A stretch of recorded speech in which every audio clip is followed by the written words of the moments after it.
Buenos días, pequeños genios matemáticos. Estamos ya casi terminando el curso, Estamos en el tema 11, solamente nos quedan 2 temas para terminar todo el temario. En este tema 11, ¿verdad?, que ya estamos justamente en la mitad, vamos a ver básicamente 2 conceptos. El concepto de figuras planas, es decir, figuras que tienen solamente ancho y alto, y ahora empezaremos a ver la figura cuerpos geométricos, es decir, que aparece la tercera dimensión, el ancho, el alto y el fondo, ¿de acuerdo? Bien, vamos a repasar lo que llevamos hasta ahora visto. Hemos visto los polígonos, que según figuras planas, que todos sus elementos son líneas rectas, es decir, está formada por segmentos, ¿de acuerdo? Bien, y hemos visto también las formas curvas o redondas, que básicamente son la circunferencia y el círculo. ¿Cuáles son las diferencias entre una y otra? Pues la circunferencia, digamos, que es como un anillo, es decir, una línea recta curva, y el círculo es el interior de esa circunferencia, por ejemplo, una pizza o una empanada circular. Bien, aparece ahora, chicos, el concepto en la segunda parte del tema de poliedros. Esa palabreja ahí tan rarilla que estamos viendo, es decir, en este tema estamos viendo palabras que hasta ahora a lo mejor no conocíamos, pero bueno, siempre podemos ampliar nuestro vocabulario matemático. Pues los poliedros se basan en los polígonos. ¿Por qué? Porque como bien viene en el libro, ¿verdad?, los polígonos son cuerpos geométricos, es decir, cuerpo significa que tienen volumen y que tienen todas sus caras planas. Y aparte, las caras estas planas de un poliedro son polígonos, es decir, todos sus elementos son figuras planas, polígonos. Básicamente hay 3 clases de polígonos, 3 clases de poliedros: los prismas, las pirámides y otros poliedros que no son ni prismas ni pirámides. Pero fijaros bien que los 3 tienen las mismas características, es decir, todos sus elementos, todas sus caras son polígonos. Ya veremos que son diferentes tipos de polígonos, pero todos son polígonos. No hay ninguna figura curva o redonda. Bien, si nos vamos a la siguiente página, chicos, aparecen los 2 más famosos o los 2 más conocidos poliedros, que son los prismas y las pirámides. Bueno, las pirámides es una palabra muy conocida, ¿verdad?, como por ejemplo las pirámides de Egipto. Y los prismas, estamos habituados a ver un prisma. Por ejemplo, un edificio. Un edificio es un prisma. Ya veremos que es un prisma cuadrangular.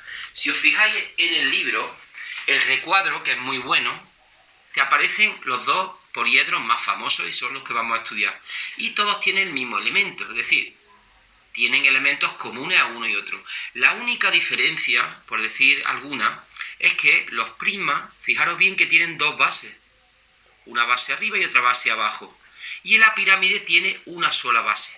Es decir, que esa es la gran diferencia. ¿Qué nos determina eso? Pues nos determina que el prisma tiene parecidos elementos que la pirámide, solamente que las caras laterales, es decir, las formas laterales del prisma son cuadriláteros, y por lógica las caras laterales de una pirámide son siempre triángulos. ¿Cómo se llaman los prismas y las pirámides? Pues se les denomina en función de su base. Por ejemplo, este prisma, su base es un hexágono, por lo tanto, este prisma es un prisma hexagonal. Sin embargo, la pirámide, fijaros bien que la base de esa pirámide es un pentágono, por lo tanto, esta pirámide se denomina pirámide pentagonal.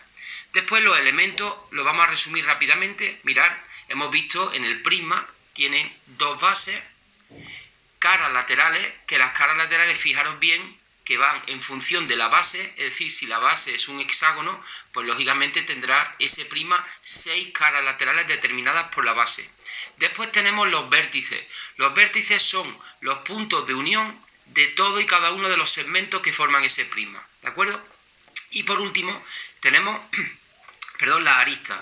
Y las aristas son los segmentos que unen un vértice con otro. Eso son las aristas. Si nos vamos a la pirámide, pues tenemos exactamente igual que en el prisma. Es decir, tenemos una sola base, tenemos el vértice, ¿verdad?, que es el punto de unión de las aristas, tenemos las aristas, que son los segmentos que unen los vértices, y tenemos también las caras laterales.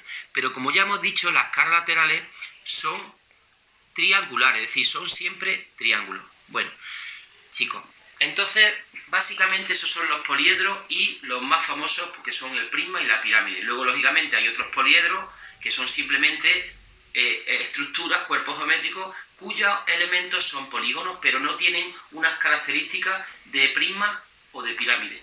Bueno, chicos, seguimos trabajando y mañana os mandaré el vídeo de los siguientes cuerpos geométricos, que son los cuerpos geométricos redondos.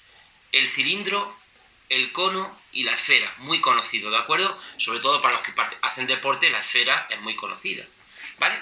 Bueno, chicos, mañana os mandaré el siguiente vídeo acerca de los cuerpos geométricos redondos. Estamos cerca de final de curso, a tope.